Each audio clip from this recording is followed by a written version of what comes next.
ನಮಸ್ಕಾರ news 12 PM ಗೆ ಸ್ವಾಗತ. ನಾನು ಪೃಥ್ವಿರಾಜ್ ಹಾರ್ನಹಳ್ಳಿ. ಇಡೀ ರಾಷ್ಟ್ರ ಮಟ್ಟದಲ್ಲಿ ಚರ್ಚೆ ಆಗಿದ್ದಂತ ಒಂದು ಪ್ರಕರಣ ಇದು ಕೊರೋನಾ ಟೈಮಲ್ಲಿ. ಅದು ಚಾಮರಾಜನಗರ ಆಕ್ಸಿಜನ್ ದುರಂತ ಪ್ರಕರಣ. ಆ ಪ್ರಕರಣಕ್ಕೆ ಸಂಬಂಧಪಟ್ಟಂತೆ ಆ ಘಟನೆಯ ಮರು ತನಿಖೆಗೆ ಒಪ್ಪಿಗೆಗೆ ಸರ್ಕಾರಕ್ಕೆ ಪತ್ರವನ್ನ ಬರೆಯಲಾಗಿದೆ ಅಂತ ಆರೋಗ್ಯ ಸಚಿವರಾಗಿರುವಂತ ದಿನೇಶ್ ಗುಂಡೂರಾವ್ ಅವರು ಮಾತನಾಡಿದ್ದಾರೆ.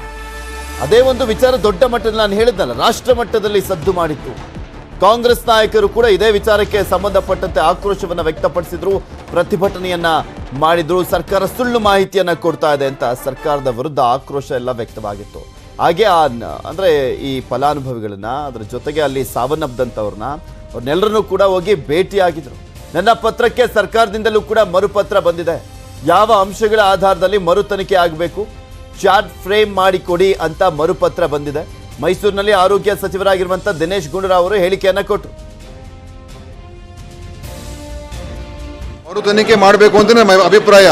ಆ ಮರು ತನಿಖೆ ಯಾವ ರೀತಿಯಾಗಿ ಆಗಬೇಕು ಅಂತ ನೀವು ಸ್ಪಷ್ಟವಾಗಿ ಚಾರ್ಜಸ್ ಅನ್ನ ನೀವು ಮಂಡಿಸಿ ಅಂತ ಹೇಳ್ಬಿಟ್ಟು ಸರ್ಕಾರ ನಮ್ಗೆ ಹೇಳಿದೆ.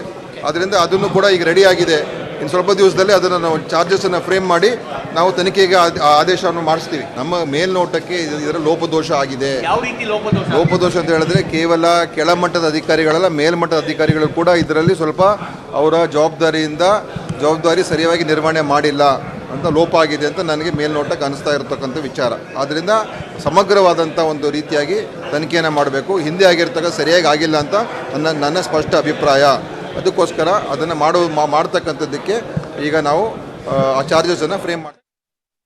ನಾವು ಮತ್ತೊಂದು ಸದ್ದು ಮಾಡಿದ್ದಂಥ ಪ್ರಕರಣ ರಾಜ್ಯದಲ್ಲಿ, ಅದು ಬಿಟ್ಕಾಯಿನ್ ಹಗರಣಕ್ಕೆ ಸಂಬಂಧಪಟ್ಟಂತೆ ಶೀಘ್ರವೇ ಮರುಜೀವ ಬರುತ್ತಾ ಕಾದ್ ನೋಡಬೇಕು.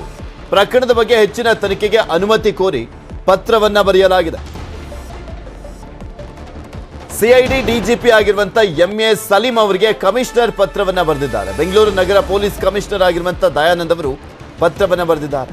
ಕಾಟನ್ಪೇಟೆ ಠಾಣೆಯಲ್ಲಿ ದಾಖಲಾಗಿದ್ದಂತ ಬಿಟ್ಕಾಯಿನ್ ಕೇಸ್ ಎಲ್ಲ ಅಂಶಗಳನ್ನ ಪತ್ರದಲ್ಲಿ ಕಮಿಷನರ್ ದಯಾನಂದ್ ಅವರು ಉಲ್ಲೇಖವನ್ನ ಮಾಡಿದ್ದಾರೆ. ಸದ್ಯದಲ್ಲೇ ಪ್ರಕರಣದ ಮರು ತನಿಖೆ ಆರಂಭವಾಗುವಂತ ಸಾಧ್ಯತೆ ಇದೆ.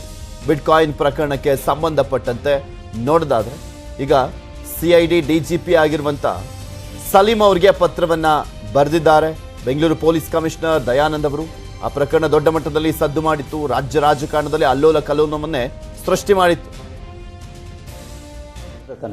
ತನಿಖೆ ಆಗಿರ್ತಕ್ಕಂಥದ್ದು ಒಂದು ಹಂತ. ಇನ್ನೂ ಹೆಚ್ಚಿನ ರಾಷ್ಟ್ರೀಯ ಅಥವಾ ಅಂತಾರಾಷ್ಟ್ರೀಯ ಮಟ್ಟದ ಏನಾದರೂ ಜಾಲಗಳು ಇದ್ದಾವೆಯೇ ಇದರಲ್ಲಿ? ಬಿಕಾಸ್ ಹ್ಯಾಕರ್ಸ್ಗಳು ಇನ್ವಾಲ್ವ್ ಆಗಿದ್ದಾರೆ.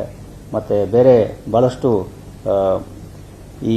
ಇವನ್ ಹ್ಯಾಕಿಂಗ್ನಲ್ಲೇ ಭಾಳ ಪರಿಣಿತ ರೀತಿಯಲ್ಲಿ ಕೃತ್ಯಗಳನ್ನು ಮಾಡಿದ್ದಾರೆ. ಜೊತೆಗೆ ಸರ್ಕಾರದ ಪ್ರೊಕ್ಯೂರ್ಮೆಂಟ್ ಪೋರ್ಟಲ್ ಕೂಡ ಹ್ಯಾಕ್ ಮಾಡಿದ್ದಾರೆ.